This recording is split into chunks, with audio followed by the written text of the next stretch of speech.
Hello, this is wmpyr. Um, what you guys are seeing before you right now, this was from Friday's class. My student got a knife and he went to town on the cardboard box, which is that's the photo that you're seeing. This cardboard box is fairly large. I want to say like 4 feet tall. Maybe that might be slightly too much, but that's what it felt like to me. It felt like it was like around that size, fairly big box.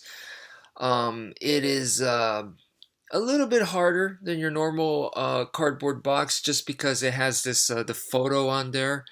It makes it a little bit waterproof and stuff. Anyway, there's a lot of good lessons to learn from this. And look, my student used a live blade, but under the supervision of an instructor, which is me. And I've done this many times with many other students. It's not something that I'm unfamiliar with. And of course, myself, I've done a lot of training like this. Uh, what I'm trying to tell you guys is please don't just copy this and go, oh, Vampire recommended it, so I'm going to go get a cardboard box. I'm going to get an actual live blade and I'm going to go practice. No, once again, you have to be under a supervision of an instructor and you have to have been training. My student just started with me, but this guy has had previous training before. And I saw him and I did an assessment and I was like, I think I can make sure that he's going to be safe. So that's why I allowed this early on in his training with me.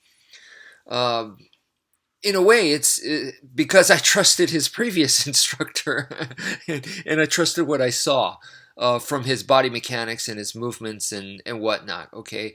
The knife that we used, just so you guys can see, was not a small knife. It's this knife right here. It's a Camelus, the titanium knife.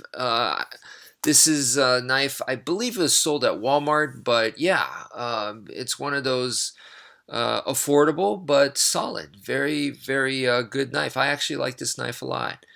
And this is what he used. It is, like I said, it's not a tiny knife. And all right, so once again, there's a lot to learn from this. What you're seeing before you, they look like scratches, right? You could see some. Okay, if you guys can see my pointer here, a lot of these are scratches, and man, you can see he made a lot of scratch marks right here. Now this right there is a stab. These are stabs. These are stabs. This is another stab right there. Okay. This looks also like a stab, and up here, this one right here too. Okay. Now, oh, and here's a couple of more look like stabs to me too. But anyway, so you could see all the markings there. Now, probably the first impression for a lot of people is that, dude, how come the cardboard box isn't shredded to bits? Why isn't it utterly destroyed? And that is one of the lessons here. The knife is not a lightsaber. So just because you have a knife and you start slashing and cutting, it doesn't mean that the box is just gonna all of a sudden be split into two. No, no, it doesn't happen that way. Okay, that's a very important lesson. You want to see what realistically happens with the knife. What is the knife realistically capable of? What happens when you actually cut things? And once again, that first step of knowing it is not a lightsaber. Very important lesson. Simple lesson, but very important. Now, on the flip side, let's say like someone who's never boxed before goes into a boxing ring up against a boxer, they're going to be afraid of every single kind of punch because they feel like every kind of punch is just going to destroy them. It's going to knock them out, or it's going to break their bones, that it's going to bloody them up. A punch is devastating. That is the same idea here, where the average person might think that the knife is a lightsaber. And that is not the truth. And as you get used to it, now while there is no punch that is comfortable, every punch hurts, but you learn that some hurt way worse than others, and you get used to it. And of course, if you don't respect the punch, you could get knocked out at any time. And this is the same thing here. If you don't respect the knife, you could get severely injured, or you could even get killed. You need to respect it, but you don't have to be completely and utterly fearful of it, where every slash and every jab and every attack with a knife is super deadly, because that is not the truth. And I hope you guys can see that from this cardboard box. So that is definitely one of the very, very important lessons. Now, the other thing is, you see on YouTube people cutting things with knives, a water bottle, cardboard boxes, all kinds of things. They're cutting them. And a lot of times you're going to see devastating action. You're going to see, just if it's a water bottle, that it is completely severed and water just splashing everywhere. And you could just imagine, if that was a person, that would be blood everywhere.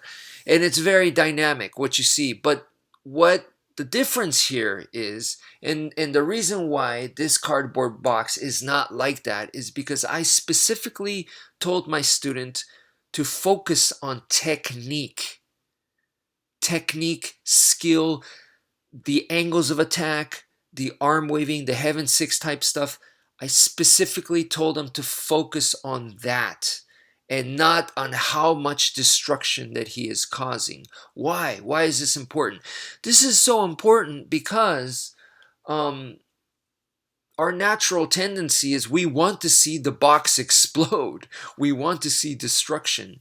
And same with punching. We want to see, a huge bomb and the person get knocked out. We want to see the guy fly back. And what do all amateurs, what do all beginners, what do all noobs do? They overswing, they overcompensate, they using way too much power, and they're not accurate, all these problems. What we're trying to do here is the opposite. We want to use skill, we want to use technique, we want to use control, we want to be efficient. These are all the things that we're working on. And that is another extremely important lesson. And from there, you can start to increase your power, because control, you have to control that. In a real life situation, you get too wild. That means you're making openings. You are going to get tired faster. You are not thinking straight. You are losing your cool. Your body actions is distracting your brain. We want to do the opposite, to where your body action is encouraging your brain to think sharply, to think in the right way for combat. And that's why this is what you guys are seeing, rather than this big old holes and huge cuts and whatnot. This is the reality.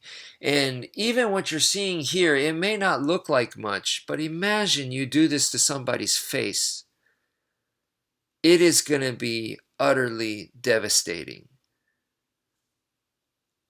I hope this makes sense. I hope it's an eye-opener. And yeah, I am telling you guys to practice technique and control. But before you do something like this, we practice with the sticks. We practice with the training knife.